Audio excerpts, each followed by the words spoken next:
Salut, salut. Aujourd'hui, live un peu spécial. Live Tout à fait. complètement spécial. C'est la première fois qu'on fait ça, en fait, dans l'histoire d'Alira. Je suis très heureux de le faire avec toi, Gaëtan. Et je suis très heureux de le faire avec les groupes qu'on va présenter. Du coup, au début, on va faire un tout petit peu de contexte, histoire d'expliquer un petit peu ce qu'on va présenter déjà, premièrement. L'idée de ce live, donc, c'est de présenter quatre projets, les quatre projets finaux qui nous ont semblé être les plus complets parmi tous ceux qui ont été réalisés dans la promo Buterine, la dernière promotion en cours, qui a eu lieu donc entre mai et juillet 2023. L'idée de ces projets finaux, c'est de faire à la fin donc de la formation fait à l'IRA un projet complet qui permet en fait de montrer l'étendue des connaissances que nos apprenants ont eues et du coup qu'il réalise vraiment quelque chose de concret qui est présentable devant un jury à la fin pour notamment avoir une certification. Et ces projets sont réalisés dans des groupes. Il y a du travail individuel qui est demandé à chacun. C'est une évidence dans tous les cas pour les certifications, on a besoin d'avoir un travail individuel, mais il n'empêche que le travail est réfléchi en groupe et ce travail de groupe pour nous nous permet d'être au plus près finalement de la réalité du marché de travail d'équipe. Ce travail d'équipe, du coup, il est réalisé en partenariat entre des consultants blockchain, des personnes qui deviennent experts de la finance décentralisée pour certains groupes, et surtout avec des développeurs, du coup, pour avoir un produit fini à présenter. Évidemment, le produit fini, c'est un MVP. Pourquoi je parle de MVP? Parce que tout simplement, le projet, s'il est réalisé à la fin de 3 mois de formation, il n'est pas réalisé pendant toute la formation. Ce serait beaucoup trop. Ils doivent d'abord se former avant de réaliser le projet. Et donc, c'est environ en 3 semaines qu'ils réalisent leur projet. Euh, 3 semaines pleines de stress, pleines de densité, mais surtout pleines de bonheur à la fin. C'est le moins qu'on puisse dire. Euh, Voilà. Pour rajouter un peu de contexte, effectivement, les promotions chez Alira durent 12 semaines et nos parcours de formation duquel sont issus les élèves que vous allez voir aujourd'hui ont suivi ces formations de 12 semaines, soit la formation finance décentralisée, soit la formation consultant blockchain, soit la formation développeur. On les met en fait en groupe de 3 assez vite pendant la formation. Si je ne me trompe pas, c'est au bout de la 5e semaine.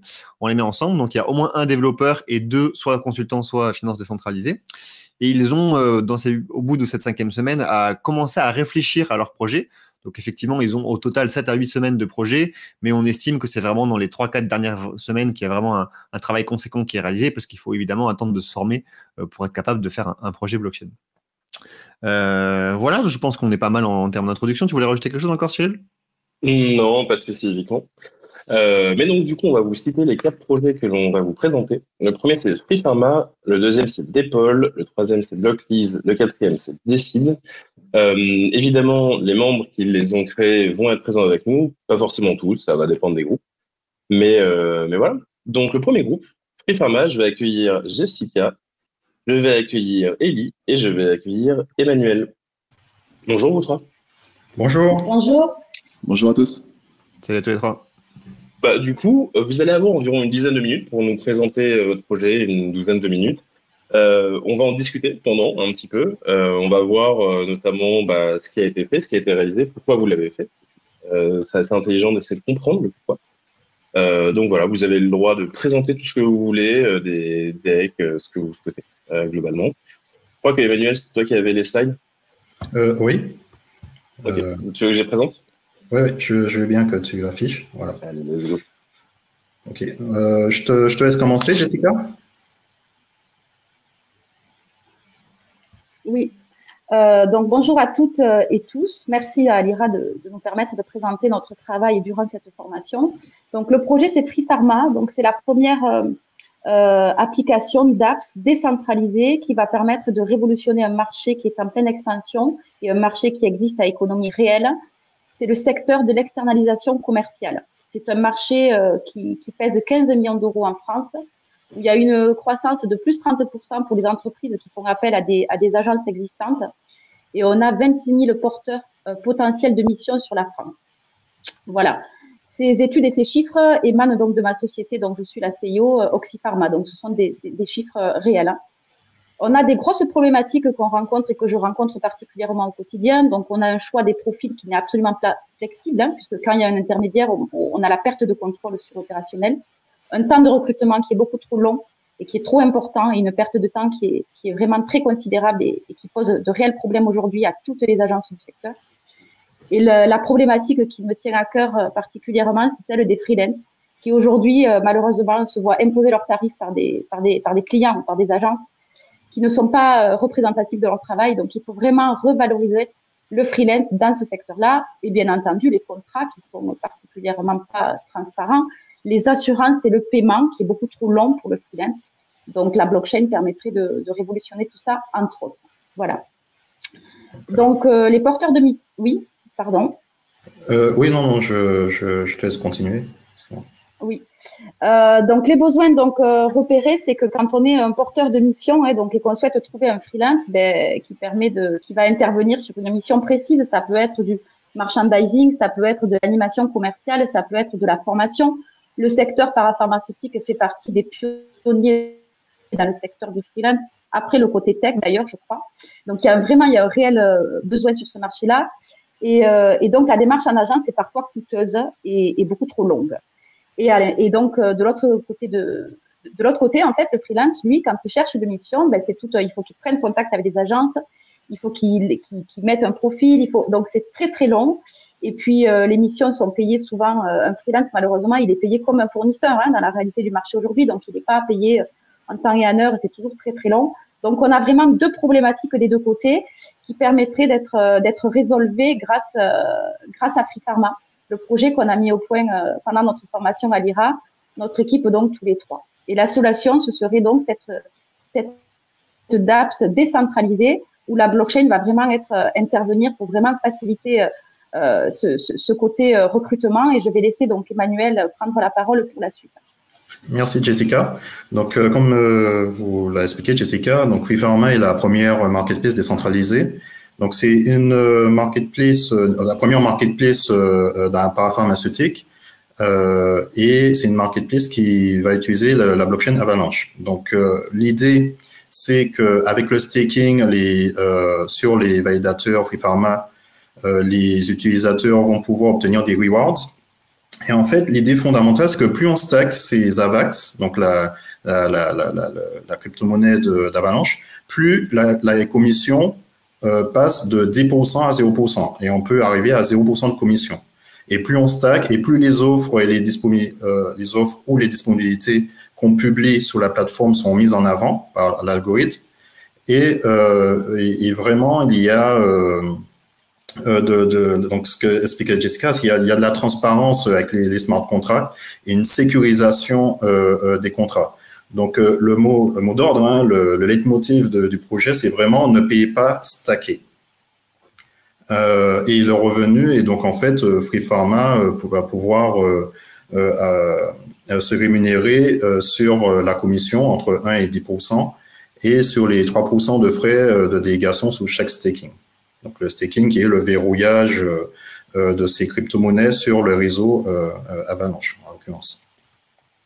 Alors pourquoi la blockchain? Alors tout simplement parce que grâce à la blockchain, en fait, on s'est rendu compte que la blockchain permet d'avoir, de développer un business model gagnant-gagnant avec le système de staking. Grâce au staking, on peut avoir un business model qui va en fait éliminer la traditionnelle commission.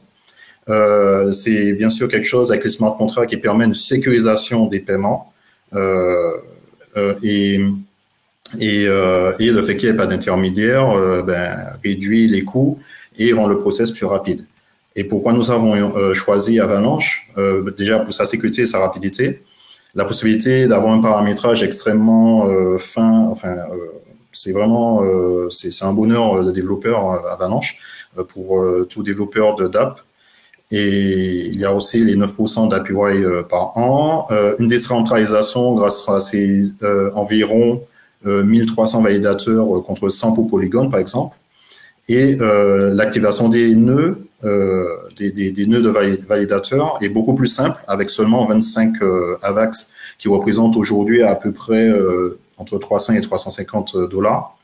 Et les frais sont, enfin, il y a une petite erreur sur le PowerPoint, mais les frais sont moins élevés qu'Ethereum.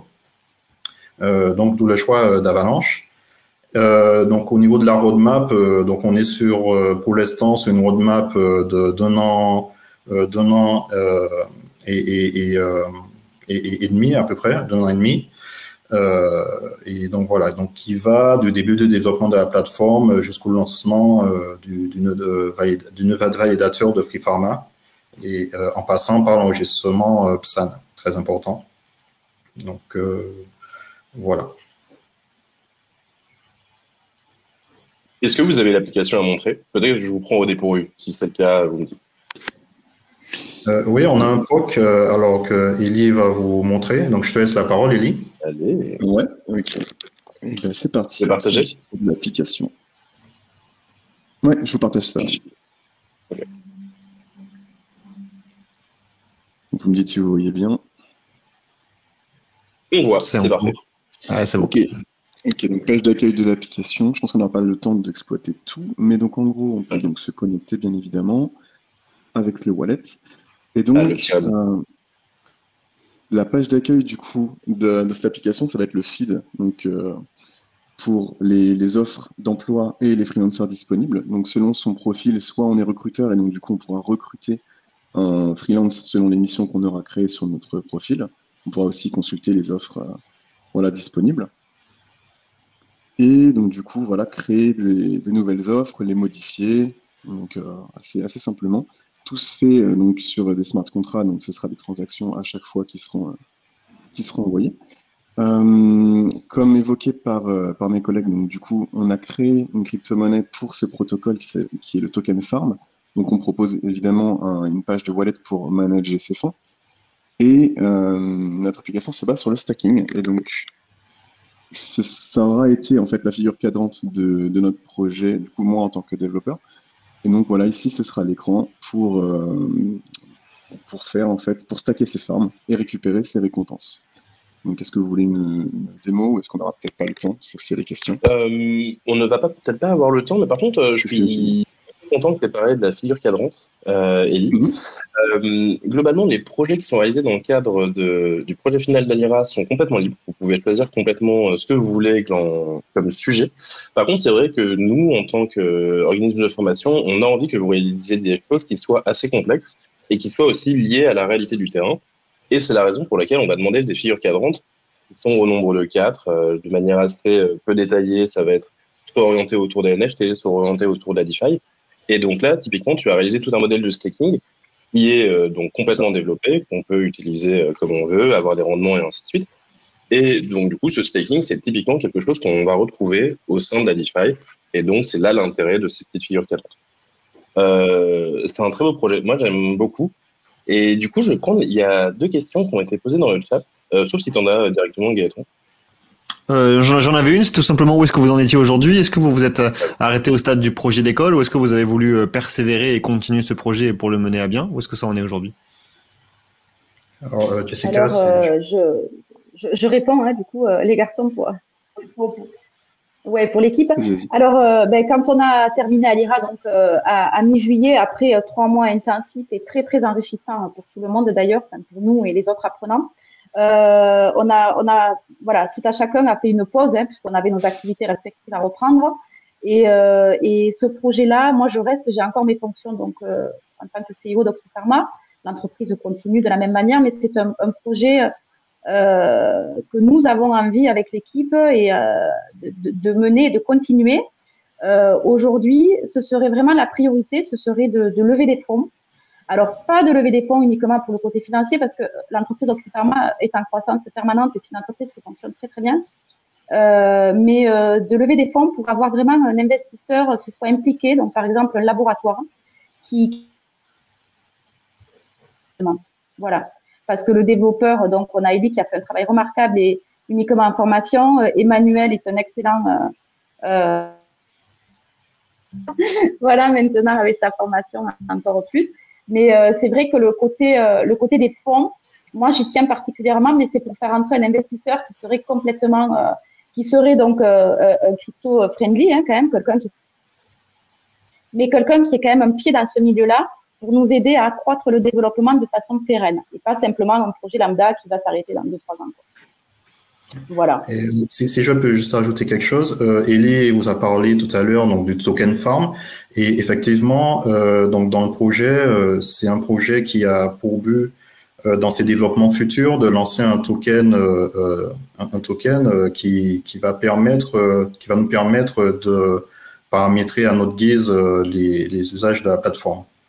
Voilà. Top. Je crois qu'on a perdu Jessica qui avait des tout petits soucis de connexion, mais on a compris l'essentiel de son message. Ouais, carrément. Et du coup, je vais en profiter pour poser des questions qui ont été mises dans le chat. Bon, déjà, visiblement, tu fais la une avec l'affichage, la DAP a du succès. Dans les questions qui ont été posées, il y a notamment, est-ce que tu es passé par un CMS? Pas du tout. En fait, à la base, moi, je suis plutôt back-end et j'ai voulu apprendre le front-end from scratch pendant la formation. Et donc, du coup, j'ai fait tout ça en Next avec Chakra pour le coup. Cool. Et donc, globalement, ça fait partie de Chakra et voilà, c'est ça. Et donc, du coup, question aussi pour les non-devs, plutôt côté légal. Là, c'est vrai que vous avez parlé du marché français. Je ne sais pas si c'est toi qui gères ça, notamment Emmanuel. Quelles sont les questions légales à réfléchir? En tout cas, évidemment, c'est un projet d'école, donc on ne vous demande pas forcément d'aller directement discuter avec des avocats pour le projet. Mais est-ce que vous y avez un petit peu pensé? C'est vrai que c'était donc la question légale était dans nos échanges. C'est vrai qu'on n'a pas encore creusé profondément la question parce qu'on s'est dit qu'il nous faudrait un conseil, enfin un avocat expert dans le domaine pour pouvoir mieux nous orienter.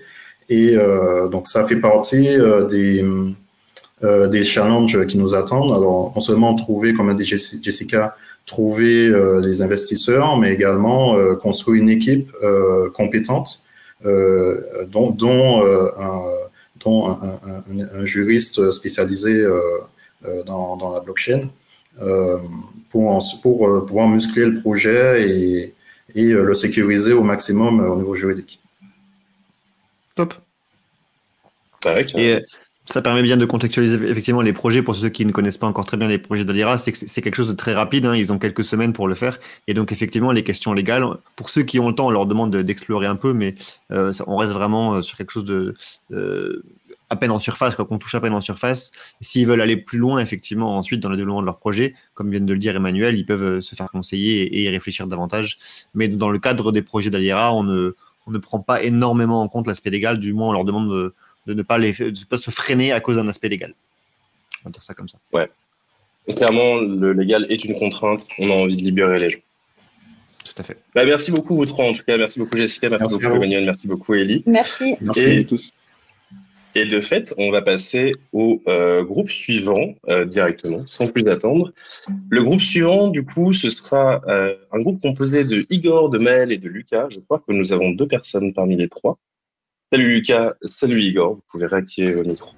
Et bienvenue à vous. Bonjour à tous. Salut à tous les deux. Et vous pouvez présenter ce que vous voulez, nous présenter votre projet. Votre projet, de fait, c'est le projet DeepOL. Et vous pouvez y aller quand vous. Exact. Je vais laisser Igor peut-être partager son écran. Ouais, c'est ça. Je sais pas s'il y a une petite latence quand je parle, mais...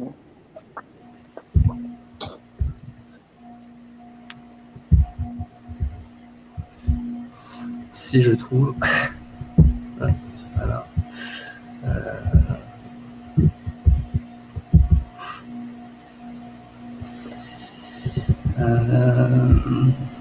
Mais commence peut-être la présentation parce que... Ouais, c'est ce que j'allais dire. Je vais commencer sans a cappella, sans la présentation. Bon, DeepOL, c'est quoi? C'est une plateforme de recueil d'opinion, hein, si je fais la synthèse la plus totale du projet. L'idée, c'est d'apporter finalement au marché de l'opinion les avantages technologiques de la blockchain. Alors donc on a donc tu peux passer à la slide suivante et puis directement à celle d'après. Donc ça, c'est ce que je vous disais. Alors, qu'est-ce que nous, on appelle le marché de l'opinion, hein? C'est d'abord tout ce qui est sondage, études qui sont réalisés par des organismes spécialisés. On les connaît tous, hein, Ipsos, Kantar, l'INSEE par exemple. Mais c'est aussi des avis qui sont laissés sur les différentes plateformes. Hein. Quand vous laissez un avis sur TripAdvisor ou sur Trustpilot, ça fait partie du marché de l'opinion pour nous. Et puis, il y a un autre sujet d'opinion qui est un sujet finalement plus grand, c'est celui du vote électronique. que ce soit pour des élections nationales, hein, on est vraiment au niveau macro des choses, mais aussi pour dans le business, par exemple, hein, les votes d'actionnaires peuvent se faire aussi de manière électronique directement. Donc c'est ça qu'on regroupe sous le marché de l'opinion. Alors pour nous, ce marché, il fait face à un trilemme. Hein. Le recueil de l'opinion, en tout cas, fait face à un trilemme. Alors on connaît tous le fameux trilemme évoqué par Vitalik Buterin. Hein. Ça tombe bien, c'est le nom de notre promo de chez Alira. Mais voilà, le trilemme que nous on évoque, c'est celui entre le coût, la fiabilité et la confidentialité quand on fait du recueil d'opinion. Et souvent, quand il y a une solution de recueil d'opinion qui se met en place sur ce marché, sa réponse, elle se fait généralement sur un des points ou deux des points, mais souvent au détriment d'un des troisièmes, ou même de deux autres. Par exemple, si je prends l'exemple des sondages en ligne, les sondages qu'on peut faire via Google Forms, par exemple, hein, ils coûtent rien, puisque c'est gratuit de l'utiliser, c'est facile à mettre en place, mais en fait, souvent, c'est très peu fiable, par exemple. Même chose, les sondages réalisés par autre exemple, les sondages réalisés par les instituts de sondage, cette fois-ci, alors via les appels téléphoniques, hein, on a tous déjà été démarchés pour répondre à des questions. Eux, ils apportent des données fiables, hein, ils suivent des règles de confidentialité qui sont relativement strictes, mais du coup, tout ça, ça a un coût. Ça a un coût humain, ça a un coût d'infrastructure, ça a un coût de conformité, etc. Et donc là, on voit bien que dans ce trilemme, hein, le coût est celui qui pêche. Et puis, par exemple, les sondages réalisés auprès des panels rémunérés, c'est-à-dire des gens qui sont payés pour répondre à des questions, là aussi, ça a un coût, même si c'est très fiable. Et que ça permet d'avoir des données très poussées, mais par contre ça se fait souvent au détriment de la confidentialité, puisqu'en fait l'anonymat des personnes est nécessaire. Donc voilà, il y a toujours ce trilemme qui subsiste dans ce marché, et nous le but de DeepOL, c'est de pouvoir résoudre ce trilemme grâce à la blockchain et à ses atouts spécifiques. Alors, premier élément, nous, c'est de résoudre le problème du coût, hein, le coût d'acquisition. L'idée, c'est de mettre deux éléments pour répondre à ce problème. C'est d'utiliser l'incitation économique, c'est-à-dire que les gens sont payés pour répondre aux questions via notre plateforme. Et puis, autre élément de coût, c'est que l'avantage de la blockchain, c'est que c'est ouvert à tous, et donc n'importe quelle société pourrait utiliser la solution en s'acquittant des frais de création de sondage, et on le verra tout à l'heure. Mais donc c'est ouvert en tout cas, et donc ça limite les coûts d'infrastructure que peuvent avoir des instituts de sondage, par exemple. Deuxième élément et avantage de la blockchain, c'est bien sûr la fiabilité et l'intégralité des données qui sont recueillies. Intégrité, premièrement, parce que via le protocole, l'idée ce sera que les données soient horodatées, hachées cryptographiquement, et donc vérifiables in fine, traçables. Et puis elles sont fiabilisées aussi dans le sens où les informations qui pourront être transmises par les utilisateurs, ce ne sera pas forcément des informations déclaratives, mais bien des informations qui seront parfois vérifiables on-chain. Par exemple, est-ce que le wallet numéro XXX a déjà utilisé tel protocole? Ça sera vérifiable on-chain. Et puis on pourra même aller plus loin avec l'identité décentralisée, par exemple, qui pourra aller jusqu'à est-ce que monsieur Intel a bien 18 ans, par exemple. Et puis dernier élément, on parlait de confidentialité tout à l'heure. L'idée, c'est que avec la blockchain, le pseudonymat est préservé puisqu'il est natif sur la blockchain, et qu'on pourra même aller plus loin avec notamment les technologies de preuve à divulgation nulle, les fameux ZKP, hein, dont on entend beaucoup parler, qui permettront finalement de prouver, par exemple, qu'on a 18 ans sans avoir besoin de donner son âge ou être plus précis sur la date. Et tout ça, ça viendra participer à la fiabilisation. Lucas, ça me fait penser au fait que forcément le projet il est réalisé dans un cadre restreint finalement de temps. Et c'est vrai qu'on vous demande notamment d'essayer d'imaginer quelque chose de plus large finalement, d'essayer d'imaginer quelque chose comme si vous lancez le projet en réel. Et du coup, il y a aussi cette volonté d'aller voir les innovations technologiques, côté ZKP et ce genre de choses. C'est quelque chose qui vous parle aujourd'hui, globalement? Oui, oui, complètement. Alors, je pense que Igor sera bien plus efficace que moi pour répondre sur les problématiques techniques, mais en effet, il va être nécessaire pour nous, pour mettre en place ce projet, d'aller chercher des technologies, notamment de preuve à divulgation nulle, mais aussi dans le transfert de données, de réussir à apporter de la confidentialité sur la blockchain qui nativement est transparente. Donc, il va y avoir un équilibre à trouver technologiquement en tout cas pour implémenter tout ça. Par contre, je suis désolé, on n'a pas tant de temps que ça. Donc, du coup, si tu veux présenter la DApp et même, vous pouvez discuter tout en présentant la DApp, par exemple, c'est peut-être une chose que vous pouvez faire. D'accord. Mais je vais changer le partage d'écran. Tu continues à parler. Ça marche. Ça marche. Alors, voilà, pendant que Igor met en place les choses, l'idée, c'est que finalement, il y aura 3 acteurs autour de DeepL. Il y aura déjà les créateurs, c'est-à-dire que ceux qui vont chercher à recueillir de l'opinion. Donc ça peut être un institut de sondage, mais ça peut être aussi une application décentralisée qui veut recueillir l'avis de ses utilisateurs, par exemple. Il y a un deuxième acteur majeur, ce sont les modérateurs, je vais y arriver, qui sont là pour finalement, et ils sont membres de la DAO, ils vont stacker des tokens dans le protocole et ça leur donnera le droit, contre rémunération d'ailleurs, de modérer les créations, les besoins de réception, de recueil d'opinion que vont générer les créateurs. Et puis, troisième acteur majeur, bien sûr, ce sont les répondants qui seront rémunérés pour leur opinion.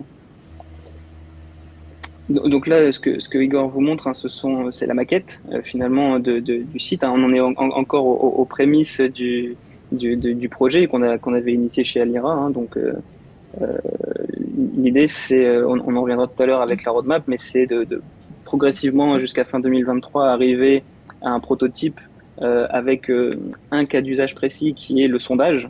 Tout à l'heure, j'évoquais par exemple les avis comme Trustpilot ou TripAdvisor, etc. Ça sera un autre cas d'usage qu'on pourra développer plus tard. L'idée, c'est d'ici fin 2023 développer le cas d'usage du sondage et puis 24-25 implémenter les technologies dont on parlait tout à l'heure, notamment de preuve à divulgation nulle, d'identité décentralisée, et puis d'aller plus loin sur le recueil d'opinion au sens large du terme, au-delà du sondage. Trop cool. Ça fait une belle vision. Juste aussi pour préciser, du coup, les maquettes sont des maquettes qui sont fonctionnelles. Donc évidemment, tout ça, on l'a pas forcément vu les notifications MetaMask, mais évidemment, les notifications MetaMask doivent être fonctionnelles. Sinon, c'est pas validé, on vous l'aurait pas présenté. Par contre, après, sur le design, c'est tout à chacun de choisir si c'est joli ou pas. Là, en l'occurrence, c'est très simple et c'est adapté notamment à des professionnels. Est-ce que tu veux dire quelque chose, Igor? On a encore beaucoup de boulot en fait. Il y a beaucoup de choses. Notamment, par exemple, Lucas parlait des technologies. Je m'intéresse un petit peu à Oasis pour le fait d'avoir des enclaves privées en fait pour pouvoir avoir une espèce de privacy en fait pour certains types de données. Et donc ça fait un paquet un paquet de sujets à creuser avant de pouvoir vraiment évoluer dans la roadmap pour faire les bons choix. Pouvoir construire dessus. Ok, c'est top. Du coup, je pense que vous avez déjà partiellement répondu à la question que j'ai posée tout à l'heure également, mais vous continuez évidemment de persévérer le projet après le projet d'école d'Alira, et vous avez du coup une roadmap et une vision pour les mois et les années à venir, c'est ça? Exact. Ouais, comme Igor l'a dit, on a encore beaucoup de travail. Allez, je vais prendre les questions du chat, notamment la première qui avait été posée, mais qui a été répondue dans le chat très certainement. DeepL, c'est pour Decentralized Poll, j'imagine? Exact. on était bien inspirés ce jour-là. On est encore en train de se chercher à la fois sur le nom, sur la partie visuelle des choses. On en est au tout début du projet, mais en tout cas l'idée est là.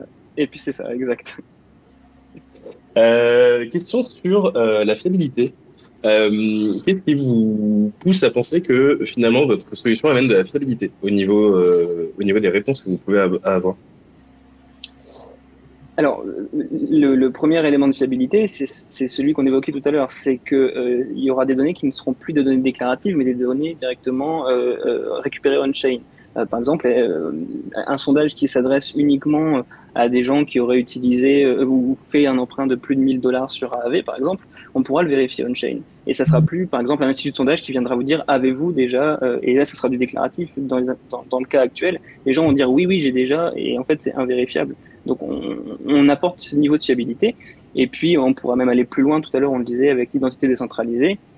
Actuellement, quand un institut de sondage vous appelle, il vous demande pas votre carte d'identité pour savoir si vous avez bien 22 ans et que vous êtes bien dans la tranche 18-25. Alors qu'avec l'identité décentralisée, on pourra le prouver, sans même d'ailleurs préciser exactement l'âge exact grâce au ZKP, par exemple. Et donc, c'est ce niveau de fiabilité-là qu'on peut amener, notamment avec la blockchain. C'est une des forces, d'ailleurs, de la blockchain et qui vient résoudre ce trilemme confidentialité, coût et voilà. Qui nous permet de J'aime bien le trilemme dans la blockchain. Excellent. Et effectivement, l'idée d'avoir une roadmap qui intègre les Zero Knowledge Proof, c'est essentiel, puisque on comprend très bien que plus tard, on a envie de prouver, par exemple, qu'on a fait un emprunt de 500 000 € ou 50 000 € sur AV, mais on n'a pas pour autant envie de divulguer l'adresse en question ou de divulguer tout ce qu'on fait en question. Donc, on n'arrive pas à imaginer un futur pour ce genre d'application s'il n'y a pas une partie Zero Knowledge, en fait, parce qu'on ne divulguera pas ce genre d'informations pour quelques euros ou dizaines d'euros de sondage. Par contre, avec les Zero Knowledge Proof, on a un protocole français qui est très connu, qui travaille là-dessus, qui s'appelle Sysmo, que vous connaissez sans doute, et qui pourrait être une très bonne interface avec votre projet. L'avenir est tracé, quoi, globalement. Donc, je suis content que vous ayez pensé à cette solution, évidemment, pour le futur. Et qu'est-ce que vous pensez de l'état de la concurrence sur le marché ? Alors, on a identifié un concurrent. Alors, je ne citerai pas son nom, c'est pas forcément nécessaire, mais en fait, c'est du. Alors, je le cite pas parce que je vais pas forcément être très agréable dans ma réponse. Mais ce qu'on a pu voir, c'est que c'est du blockchain washing. En fait, on parle de greenwashing, et là, c'est du blockchain washing. C'est-à-dire que il n'y a de blockchain que de titres. C'est-à-dire que pour pouvoir l'utiliser, il faut télécharger une application. Quand on regarde le détail, cette application, elle vient pomper vos données en permanence sans rémunération. C'est très centralisé. Nous, l'idée, c'est qu'il y ait derrière une DAO qui décide des choses, qui est des régulateurs qui décident de ce qui est bon ou pas. Voilà, c'est bon. Alors, certes, peut-être qu'il y a une technologie derrière l'application en question qui s'appuie sur de la blockchain, mais l'idéologie qui est derrière, la vision du monde qui est derrière, c'est pas celle qui, pour nous, est celle de la blockchain. Voilà. Ok, trop cool. Une réponse non conventionnelle. C'est très bien, j'ai beaucoup aimé. Merci beaucoup vous deux, merci beaucoup Igor, merci beaucoup Lucas, et bonne continuation pour la suite. Merci beaucoup. J'essaierai de vous suivre au maximum. Et donc du coup, on va accueillir le prochain groupe qui sera donc un groupe qui s'appelle Blocklease, et pour le présenter, nous avons Alexandre et Idoumou qui vont donc nous présenter ce projet. Normalement, il y a Kevin aussi, développeur, mais je ne sais pas s'il est présent, s'il a pu venir ou pas. Non, il n'a pas pu venir malheureusement, mais il nous transmet les salutations. Donc, quand vous voulez.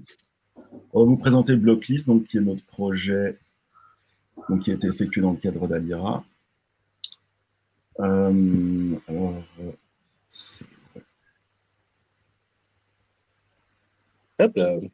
Donc, alors, dans un premier temps, on voulait déjà remercier Alira, les professeurs, Cyril, Gaëtan, et aussi l'ensemble de l'équipe pédagogique de nous permettre de présenter le projet qu'on a pu développer durant ces différentes semaines. Donc, la présentation va se structurer en 2 étapes. Moi, déjà, je vais vous présenter le projet comme ça, de manière un peu basique, et Idoumou vous présentera la DAP par la suite. Alors, notre équipe, nous sommes 3, donc Kevin, Cyril, tu l'as mentionné tout à l'heure, qui ne peut pas être là, donc qui est notre développeur, et Idoumou et moi-même, donc en qualité de consultant blockchain. Alors, qu'est-ce que Blocklease? Alors, Blocklease, c'est une marketplace sur laquelle les utilisateurs vont pouvoir louer des NFT.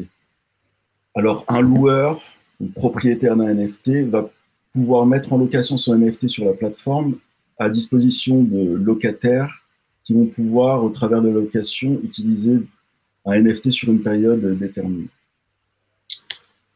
Alors, quel est l'intérêt de ce service? Alors, on a relevé 4 problématiques essentielles au travers de ce projet, qui représentent aujourd'hui une barrière à la démocratisation des NFT. C'est vrai que c'est un marché qui est un peu parti un peu n'importe comment en 2021, on a pu le voir.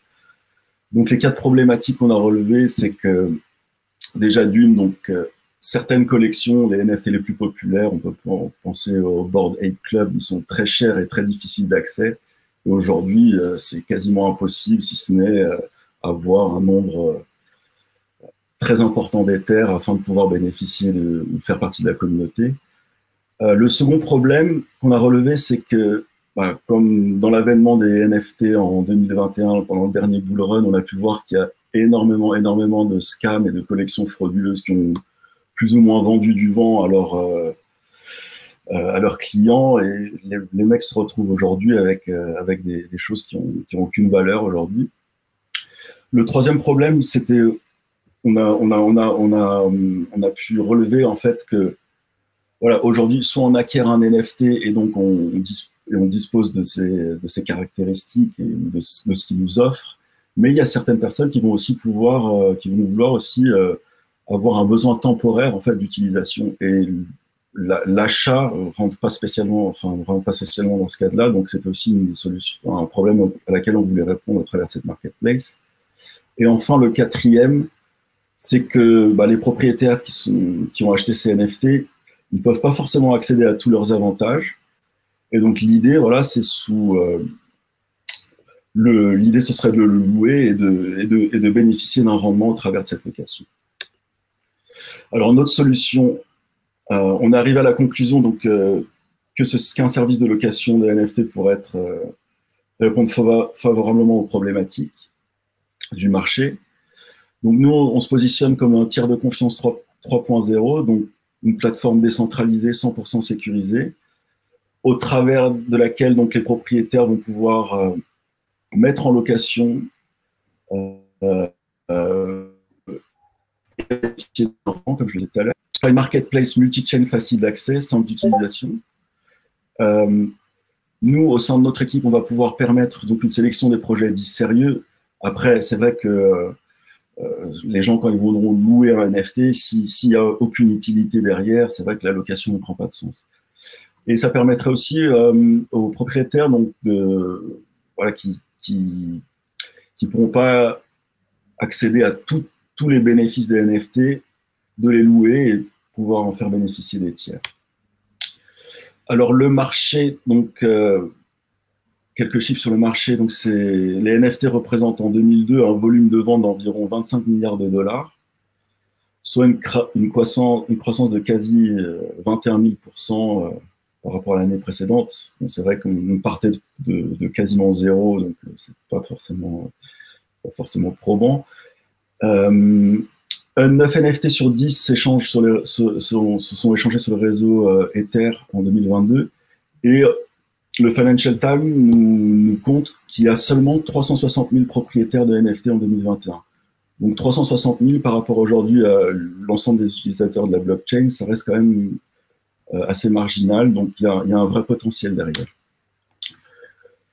Donc un marché qui se structure. Donc c'est vrai que l'avènement des NFT lors du dernier bull run, on a pu voir que c'était essentiellement des objets d'art qui étaient mis en avant. Donc des projets qui se sont lancés en disant voilà, on va créer une utilité future.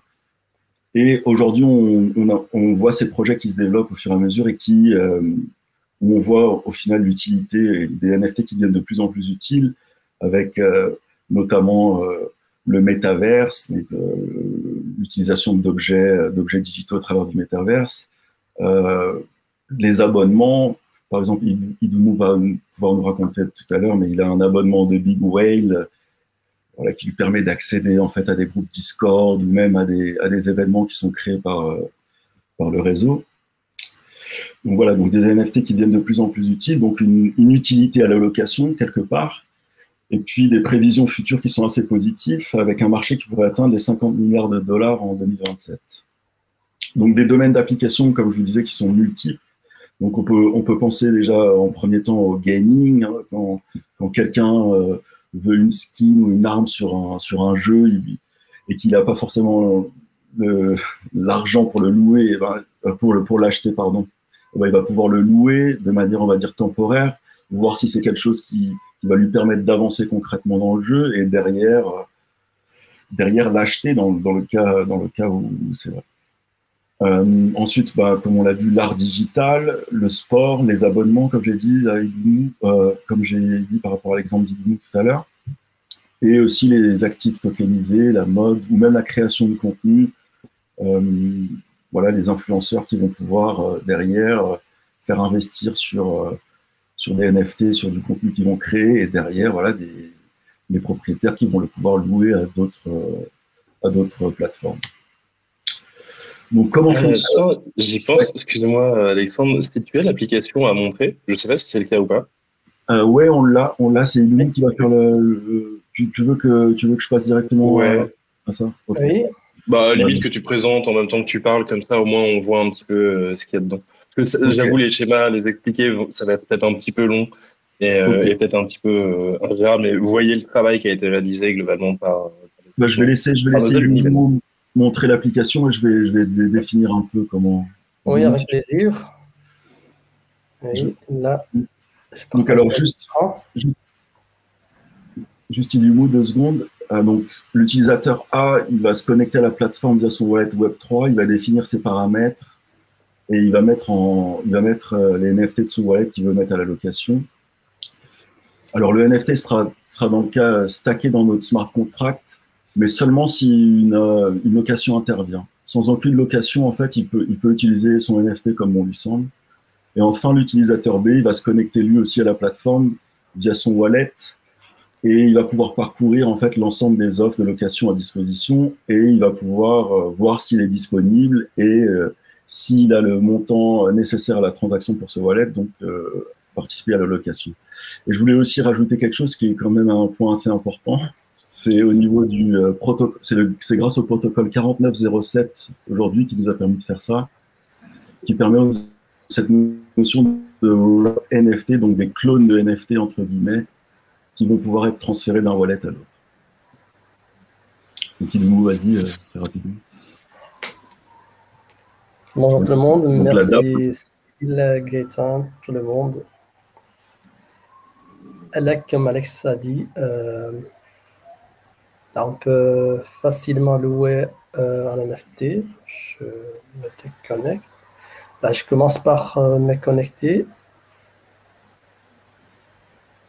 Et là, je peux voir les NFT qui sont disponibles sur le marketplace. On choisit ceci, par exemple. Là, on voit que ce NFT est réservé pour ces dates. On peut bien choisir une date différentes, on va dire du 22/9 au 29. D'accord, donc on peut réserver en avance en fait, on peut louer en avance un NFT. Exact. C'est ça. Exact. Et là, moi je passe sur les dates.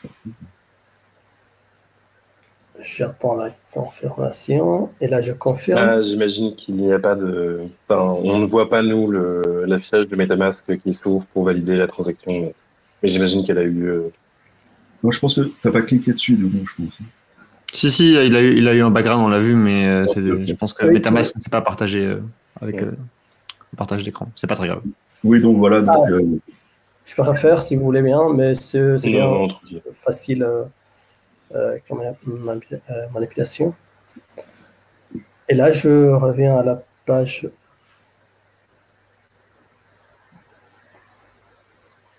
la rent. Et là, je vois bien que l'NFT est bien réservé pour la date en question. Voilà, c'est les 2 fonctionnalités qui sont déjà prêtes sur la DApp, le louer et mettre en location son NFT.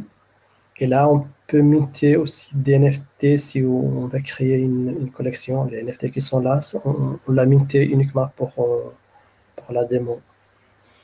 Et donc, j'imagine que, par exemple, ça pourrait être un propriétaire d'appartement qui viendrait minter les NFT de son appartement. Et derrière, la personne viendrait réserver en fait l'appartement en réservant le NFT pendant la durée du séjour où il souhaite venir. Exactement. C'est un champ d'application possible. Parfaitement.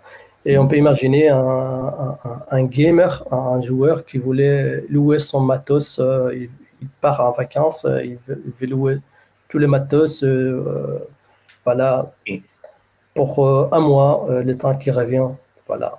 Et à l'inverse, un mec sur WoW qui prévoit de faire un donjon à un moment T, loue le stuff extrêmement rare pour pouvoir le faire. Non, c'est top, c'est top. Et puis c'est un cas d'usage qui semble très utile en fait, et qui donne une utilité au NFT.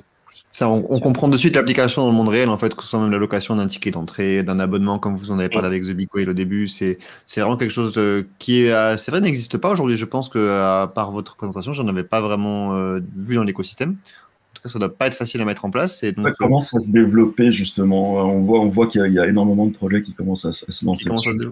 Okay.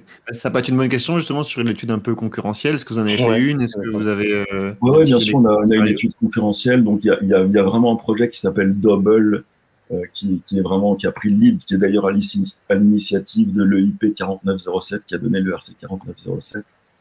Donc je pense qu'eux ont un peu d'avance, mais bon après, je veux dire, il y a tellement des domaines très larges au niveau des NFT que je pense qu'il y a de la place pour beaucoup. Bien sûr.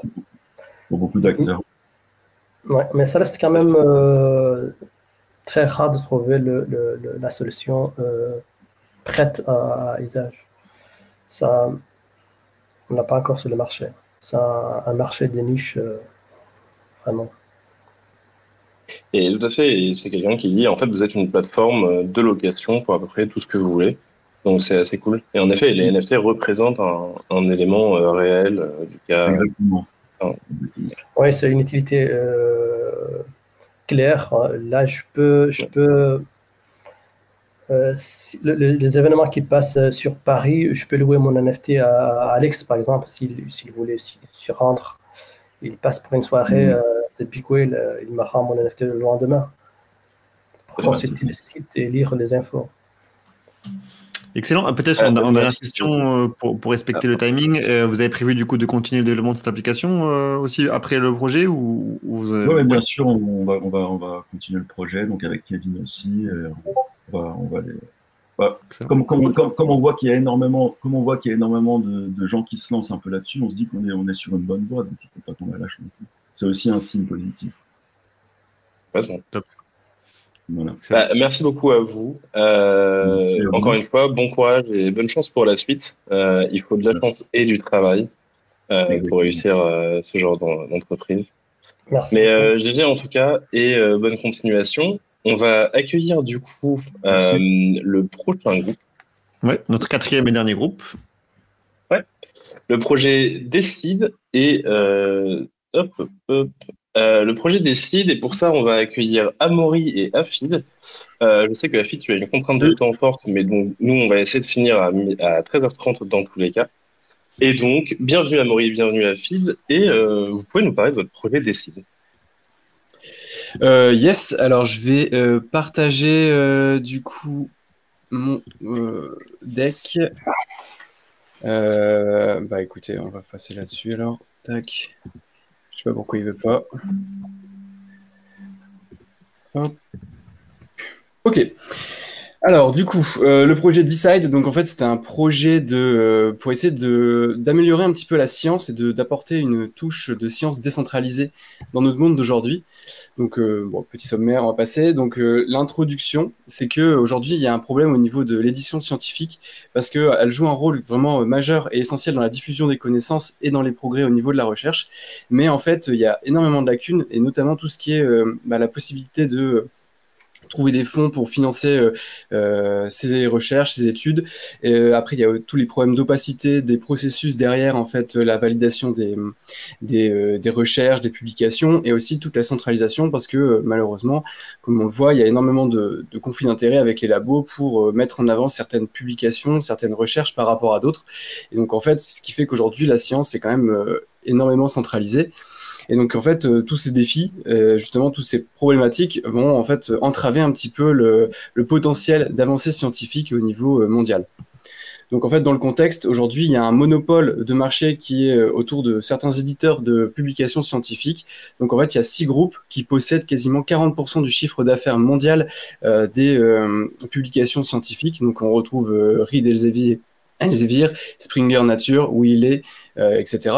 Et c'est un chiffre d'affaires en 2018 en tout cas qui était de 26 milliards de dollars, ce qui est quand même assez big. Et eux, du coup, possèdent 40% à 6 de ce chiffre d'affaires et quasiment 65% des profits. Il faut savoir que la rentabilité aujourd'hui de ces éditeurs scientifiques, c'est entre 34 à 40% de rentabilité, quand on regarde Apple, qui eux sont à quasiment 35%.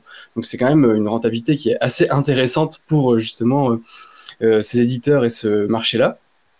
Et en plus, il faut savoir que les publications scientifiques sont en croissance constante depuis le XVIIe siècle. En fait, il y a tous les 10 ans, tous les 50 ans plutôt, le nombre de publications scientifiques ont été multipliés par 10, arrivant à quasiment 3 millions d'articles en 2018 sur 42 000 journaux scientifiques, dont 33 000 en langue anglaise.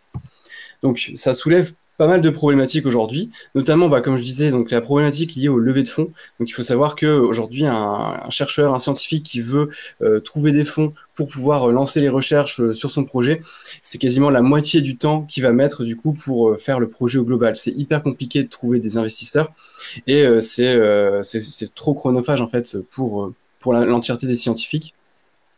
Et aussi, du coup, on le voit aujourd'hui, et notamment les scientifiques se ciblent en fait essentiellement, essayent de trouver des facultés pour collaborer avec eux ou vont travailler avec des laboratoires, ce qui génère aussi indirectement des conflits d'intérêts, comme on a pu voir notamment sur énormément de recherches, par exemple avec le sucre et Coca-Cola, par exemple.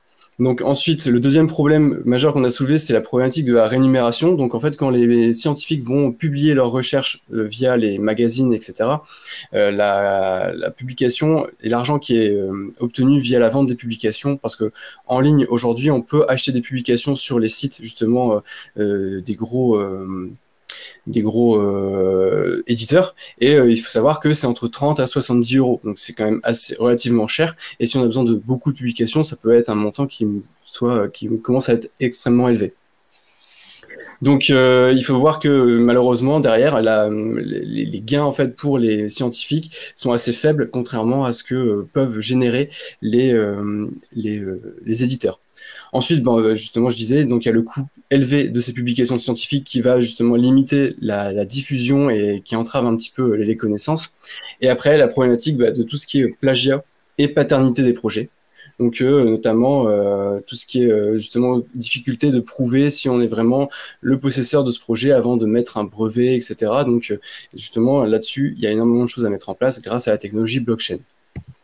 Donc, notre concept, en fait, c'était de proposer d'abord une plateforme de crowdfunding qui va permettre aux chercheurs de proposer, donc de mettre en place des levées de fonds auprès d'investisseurs qui soient multiples, donc que ce soit du privé ou des particuliers comme nous. Et dans un deuxième temps, de mettre en place une plateforme qui permette à ces chercheurs, par la suite, une fois que leurs recherches sont terminées, de pouvoir mettre en vente les publications donc, de leurs recherches. Donc vraiment, le public cible, c'est dans un premier temps les scientifiques, mais surtout après, derrière, des chercheurs, des investisseurs particuliers, privés, des facultés, etc. Donc là, l'évolution du projet, donc dans le cadre d'Alira, le premier objectif, c'était de créer la plateforme de levée de fonds. Et le deuxième objectif, c'était de créer la plateforme de publication. Donc l'objectif numéro 1, donc là, notre but, c'était vraiment de construire donc, une application décentralisée de crowdfunding. Donc là, on l'a fait sur les testnets de Ethereum, mais le but final est de porter ça sur Polygon, pour justement le fait que ce soit compatible avec la machine virtuelle Ethereum, et surtout que par la suite, probablement que Polygon deviendra ça l'est déjà un petit peu, mais une L2 de Ethereum, donc ça sera quand même assez facile d'accès pour tous les utilisateurs d'Ethereum. Donc le but là, c'était vraiment donc de permettre aux chercheurs sur l'application de pouvoir déposer leur projet, donc de décrire le projet sous forme d'un white paper avec vraiment tous les détails possibles, donc le temps que ça devrait prendre, enfin du moins l'estimer, les coûts qu'ils vont avoir besoin pour pouvoir mettre en place et commencer leur projet. Et donc une fois que le white paper est produit et qu'il est déposé sur la plateforme, donc il faut savoir qu'avant il y aura une vérification d'identité, notamment avec les diplômes, etc., que il va falloir qu'on mette en place par la suite. Donc à voir si on le fait par nous-mêmes ou qu'on utilise un tiers pour le faire. Et du coup, une fois que le white paper est déposé, ils vont pouvoir lancer leur levée de fonds. Et la levée de fonds va se faire sous forme de NFT, donc en fonction d'un certain pourcentage. Donc si les investisseurs veulent acheter 10% du projet, donc lever, oui, 10% du projet, ils vont acheter un type de NFT, etc., qu'on va vous montrer dans la diap. Et en fait, les NFT donneront un pourcentage de droits de vote qui va permettre justement par la suite, une fois que donc, les fonds sont levés, de pouvoir éviter justement le vol de la trésorerie par le chercheur. Tout ne lui sera pas donné d'un coup, mais en fait, il va pouvoir débloquer les fonds en fonction de leur avancée et via les votes de tous les investisseurs. Donc si il répond bien à sa roadmap, bah, du coup, il va pouvoir demander par la suite le déblocage des fonds suivants, les investisseurs vont voter et lui donner du coup la suite des fonds pour qu'il puisse continuer la recherche. Et donc, la suite du projet, donc c'est l'objectif qu'on voudrait mettre en place. Donc, ça va être de optimiser un petit peu la plateforme de base donc de crowdfunding, parce que là, pour l'instant, ça reste vraiment une alpha. Et du coup, de proposer une nouvelle UI, UX, d'optimiser un petit peu mieux tout le produit. Et ensuite, après, par la suite, de passer sur toute la partie publication et du coup, de pouvoir mettre en place cette plateforme, donc de pouvoir mettre en vente les publis, de gérer la rémunération et après aussi par la suite de créer une marketplace de NFT parce que du coup comme ce que j'avais pas dit juste avant, mais les NFT vont permettre de gagner des récompenses liées à la vente des publications du projet sur lequel on a investi. Donc, c'est-à-dire que, comme là, on peut le voir, il y a 5% des revenus des publications qui vont aller à Decide, 20% à l'équipe de scientifiques et le reste, du coup, à tous les investisseurs. Donc, dès qu'une publication est achetée sur la plateforme Decide, et ben, du coup, ça va être divisé comme ceci. Et donc, les détenteurs de NFT vont récupérer des récompenses liées à la vente de ces NFT. Et donc, le but, c'est d'après de pouvoir faire une marketplace et aux investisseurs de pouvoir revendre, du coup, leur projet. Et enfin leur NFT pour justement en montrant que leur NFT rapporte autant et du coup en fait revendre un petit peu leur pourcentage de droits de vote, etc. Bon bah voilà, j'ai fait un petit peu. Tu veux présenter un petit peu la DAP en même temps, comme d'hab. Tu peux continuer à parler, mais présenter la DAP, c'est peut-être. Donc là, notre équipe, c'était donc composée par Julien qui n'est pas là aujourd'hui, Afid le développeur et moi-même. Et donc pour la DAP, ça va être Afid qui va vous présenter un petit peu comment elle fonctionne. Et puis après, si vous avez des questions, on est là. Super. Tiens, une question dans le chat de Masna94. Quel est le personnel des investisseurs? Est-ce que ce sont plutôt des entreprises, notamment pour de la R&D, ou qu'est-ce que tu imagines en tout cas? Bah, en fait, là, dans l'idée, il n'y avait pas vraiment de persona, c'était vraiment quelque chose qui va être très, qui sera ouvert à tout le monde. Donc, des gens comme vous et moi, si on trouve des projets qui nous intéressent et qu'on souhaite aider la recherche dans ce genre de projet, bah, on va pouvoir participer à la levée de fonds en achetant des NFT des projets. Donc, il y a pas un petit peu zoomé, mais. Est-ce que vous m'entendez? Ouais, impeccable. Donc, je vous présente la DAP. Donc, en fait, elle est encore à l'état de maquette, mais elle est bien fonctionnelle de bout en bout, c'est-à-dire que on part en fait de l'étape où le chercheur va venir se connecter dessus, il va pouvoir créer un projet, donner le montant qu'il désire, une image qui va illustrer son white paper. En fait, sur la DAP, il y a deux interfaces, donc il y a l'une pour le chercheur et l'autre pour l'investisseur. Donc ici, on peut voir le détail de la demande de fonds. On voit ici qu'il est demandé 5 Ethers. Ici en bas, on voit qu'on est à l'étape de vente de NFT. Donc on a décidé d'avoir 4 types de NFT avec des prix variables en fonction du montant qui est demandé par le chercheur. Donc là, pour le moment, j'en ai déjà acheté un VIP à 0,5 et puis 2 à 0,25. Et on voit qu'il y a eu un Ether de levée. Donc à partir de là, ici, le chercheur peut décider de passer à l'étape suivante. Je le fais. L'étape suivante, ça va être des demandes de fonds qui va pouvoir demander à partir d'un Ether qui sont présents dans le smart contract et qui vont pouvoir être débloqués au fur et à mesure des demandes de fonds. Je vais recharger la page. Tac. Voilà, donc là, on voit que on ne peut plus acheter de NFT. Et ici, le chercheur peut créer des demandes de fonds. Donc, je vais en créer une rapidement. Et donc, évidemment, il faut que ce soit inférieur à un Ether. Donc là, je vais mettre 0,3.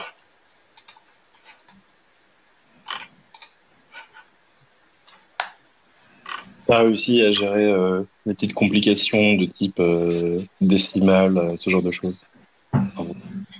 Comment? Tu as réussi à gérer les décimales. Bien. Ici, on voit donc la liste des demandes de fonds. Et donc, pour les personnes, pour les investisseurs donc, qui ont acheté les NFT, elles ont la possibilité de voter. Donc, on voit qu'il est demandé 0,3 Ether. On voit l'état de la demande de fonds. Donc là, je suis sur le compte d'un investisseur, donc je peux voter. Donc, je vais voter oui pour aller jusqu'au bout du processus. Et on voit ici que le vote va être pondéré par les NFT qu'il a acheté, c'est-à-dire que plus il a acheté de NFT avec des types importants, et plus son poids de vote sera important. Donc ici, l'investisseur, qui a eu tous les votes ont été effectués, il peut fermer la demande de fonds, et après ça, il va pouvoir claim le montant demandé. Donc ici, on voit le statut accepté. Et donc là, s'il claim, là, il va pouvoir récupérer les 0,3 Ether. Et il peut ainsi créer autant de demandes de fonds qu'il y a d'Ether dans le smart contract. Je trouve ça excellent que vous ayez séparé à la fois la levée de fonds initiale, mais aussi la distribution des fonds au cours du temps, et que du coup, il faille demander aux possesseurs de NFT est-ce que vous approuvez ou pas cette dépense de fonds pour telle ou telle réalisation de notre côté. Je trouve ça excellent que vous ayez fait ce process de bout en bout, en fait. Bah oui, en fait, ça permet aussi de pousser un peu le chercheur à respecter la roadmap. Et donc, s'il arrive à son premier palier et que tout est fait, et du coup, il sera obligé de donner des retours en fait sur ses avancées aux investisseurs très régulièrement pour montrer vraiment qu'il travaille de manière assez efficace. Et c'est pour aussi éviter tout problème d'escroquerie, quoi, parce que si on lui donne toute la levée de fonds d'un coup, bah, à tout moment, il disparaît. Hein. C'est comme c'est un problème. Donc, c'est pour vraiment essayer de limiter un peu l'impact de fraude. Ouais, c'est incitatif dans les deux sens, c'est très bien pensé.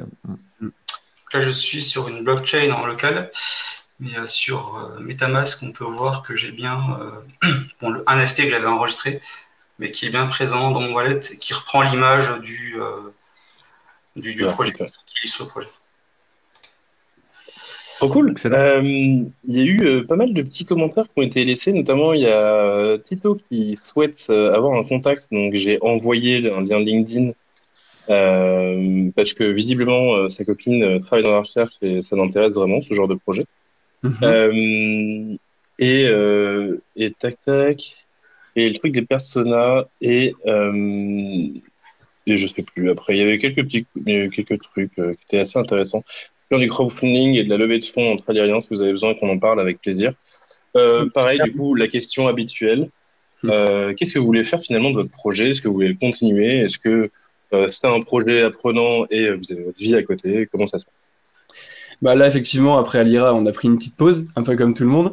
Donc là, effectivement, on va se reposer dessus pour réfléchir à la suite, parce que là, comme vous pouvez voir, c'est un projet qui est assez lourd. Que ce soit la partie crowdfunding qu'il faut falloir encore plus améliorer et mettre plus aussi de sécurité, parce que l'idée c'est pour pouvoir gérer le côté fraude à l'identité, on va devoir passer par des systèmes de KYC et on voulait faire des Soulbound tokens pour vraiment bloquer l'identité sur un wallet de chercheurs. Donc ça c'est pareil, ça demande énormément de travail, et après toute la partie publication c'est encore plus de travail aussi à faire derrière. Donc là c'est vrai qu'à 3 c'est chaud, donc il va vraiment falloir qu'on se pose pour réfléchir à la suite à donner là-dessus, parce que c'est vrai que là on l'a vu, il n'y a pas beaucoup de concurrents qui proposent la même chose, notamment la publication décentralisée, il n'y en a pas, et le crowdfunding, ça il y en a, mais c'est du crowdfunding classique, quoi. Donc c'est vrai qu'il y a quelque chose à faire derrière. Et comme disait Vitalik, c'est la prochaine étape de développement des blockchains, c'est la science décentralisée. Donc, c'est vrai qu'il va falloir y réfléchir. C'est ce que j'allais te dire, la science décentralisée, c'est un peu une narrative qui est attendue pour les années après, mais une narrative qui est ancrée dans le réel, quoi. C'est pas du NFT où on va faire des images de singes pour s'amuser. C'est vraiment une narrative concrète et à mon avis, il y a beaucoup à faire dedans. Et votre idée est top. Effectivement, l'exécution est à mon avis assez compliquée. Il y a beaucoup de choses à faire, mais l'idée est exceptionnelle. Ouais. Bah ouais. Donc, du coup, faut réfléchir. Je sais pas si vous lisez les commentaires, il y en a un de Tito qui vous parle de l'ERC 6551. Pourrait être utile pour vous. Là, j'avoue que j'ai pas en tête ce nom. Voilà, si jamais vous voulez chercher. Moi, non, ça me dit. On n'a pas encore réfléchi au type de NAV. Ah oui, si. C'est le token band account. Ok, d'accord. C'est bon, je vois. Ah non, ça me dit rien. Là, on est resté sur du 721 classique.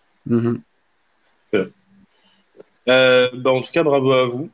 C'est un top projet et comme je disais dans le chat tout à l'heure, tous les projets aujourd'hui ont été vachement liés finalement à cette idée de la blockchain qui doit être transparente et qui amène finalement de la sécurité par cette transparence. Et c'est assez intéressant d'avoir eu un petit peu ce fil rouge tout au long des projets. Merci à vous, merci aux 3 groupes précédents qui ont aussi présenté. C'était super.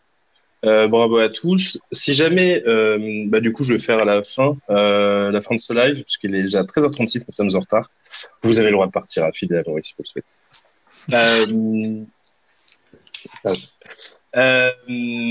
Du coup, pour la suite, nous, on va former des nouveaux apprenants à partir du 25 septembre 2023. Et donc, du coup, il y a une nouvelle promo où Gaëtan sera formateur, je serai formateur. On sera accompagné de toute l'équipe d'Alira derrière parce qu'il y a du monde. Parce qu'on a besoin d'être nombreux pour vous fournir un produit de qualité. Et surtout, un suivi de qualité. C'est aussi ça la force qu'on peut avoir.